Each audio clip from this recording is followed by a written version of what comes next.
Hi hello guys, ಮತ್ತು ನಮ್ಮ simple aqua ಚಾನಲ್ಗೆ ಸ್ವಾಗತ ಸುಸ್ವಾಗತ. ತುಂಬ ಜನ ಹೇಳ್ತಾ ಇದ್ರು ಮೀನುಗಳನ್ನು ತಂದು 2-3 ದಿವಸಕ್ಕೆ ಮೀನು ಸಾಯ್ತಾ ಇದೆ ಅಂತ.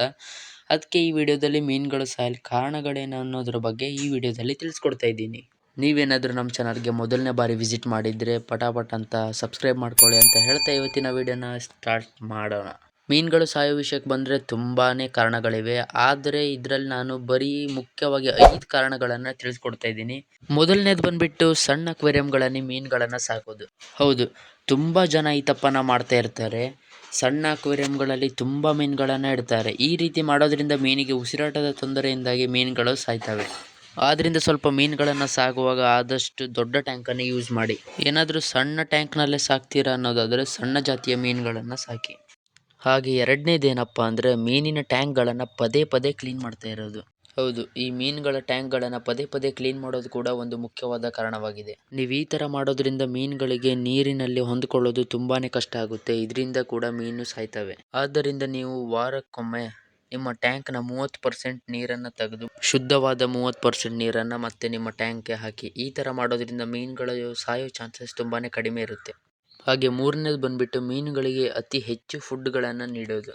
ಹೌದು, ಈ ತಪ್ಪನ್ನು ತುಂಬ ಜನ ಮಾಡ್ತಾರೆ. ಒಬ್ಬರೊಬ್ಬರು ಮೀನುಗಳಿಗೆ ಫುಡ್ ಸಾಕಾಗೋದಿಲ್ಲ ಅಂತ ಅತಿ ಹೆಚ್ಚು ಫುಡ್ಗಳನ್ನು ಹಾಕಿದ್ರೆ, ಇನ್ನು ಕೆಲವೊಬ್ಬರು ಮಧ್ಯಾಹ್ನದ ಫುಡ್ಗಳನ್ನು ಸೇರಿಸಿ ಬೆಳಗ್ಗೆನೇ ಹಾಕಿಬಿಡ್ತಾರೆ. ನೀವು ಈ ರೀತಿ ಮಾಡೋದ್ರಿಂದ ನೀರಿನ ಗುಣಮಟ್ಟತೆಗೆ ತುಂಬಾ ತೊಂದರೆ ಆಗುತ್ತೆ. ಇದರಿಂದ ಮೀನುಗಳು ಸಾಯ್ತವೆ. ಇಲ್ಲಿ ನೀರಿನ ಗುಣಮಟ್ಟತೆ ಹಾಳಾಗ್ಲಿಕ್ಕೆ ಕಾರಣ ಏನಪ್ಪ ಅಂದರೆ ಅಷ್ಟು ಫುಡ್ಗಳನ್ನು ಮೀನು ತಿನ್ನೋದಿಲ್ಲ. ಹಾಗೆ ಉಳಿದ ಫುಡ್ಗಳು ನೀರಿನಲ್ಲಿ ಮಿಶ್ರಣಗೊಂಡು ನೀರಿನ ಗುಣಮಟ್ಟತೆಯನ್ನು ಕೊಳಕು ಮಾಡುತ್ತೆ. ಆದ್ದರಿಂದ ಮೀನುಗಳಿಗೆ ಎಷ್ಟು ಅಗತ್ಯವಿದೋ ಅಷ್ಟೇ ಫುಡ್ಗಳನ್ನು ಹಾಕಿ.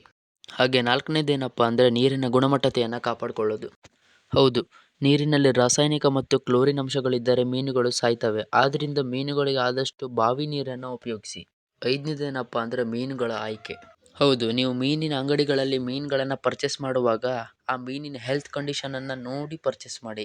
ನೀವು ತರುವ ಮೀನಿಗೆ ಏನಾದರೂ ಯಾವುದೇ ಥರದ ರೋಗ ಇದ್ದರೆ ಆ ಮೀನನ್ನು ನೀವು ತಂದು ನಿಮ್ಮ ಟ್ಯಾಂಕ್ನಲ್ಲಿ ಬಿಡೋದ್ರಿಂದ ನಿಮ್ಮ ಉಳಿದ ಹೆಲ್ದಿ ಮೀನುಗಳಿಗೂ ಕೂಡ ಈ ಫಂಗಸ್ಗಳು ಇನ್ಫೆಕ್ಷನ್ ಆಗೋ ಸಾಧ್ಯತೆ ಇರುತ್ತೆ. ಇದರಿಂದ ನಿಮ್ಮ ಮೀನುಗಳು ಇದಿಷ್ಟು ಮೀನುಗಳು ಸಾಯಲು ಮುಖ್ಯವಾದ ಕಾರಣಗಳಾಗಿವೆ. ಹಾಗೆ ನಮ್ಮ ವಿಡಿಯೋ ಏನಾದ್ರು ಇಷ್ಟ ಆಗಿದ್ದರೆ ಲೈಕ್ ಮಾಡಿ, ಶೇರ್ ಮಾಡಿ, ಸಬ್ಸ್ಕ್ರೈಬ್ ಮಾಡಿ.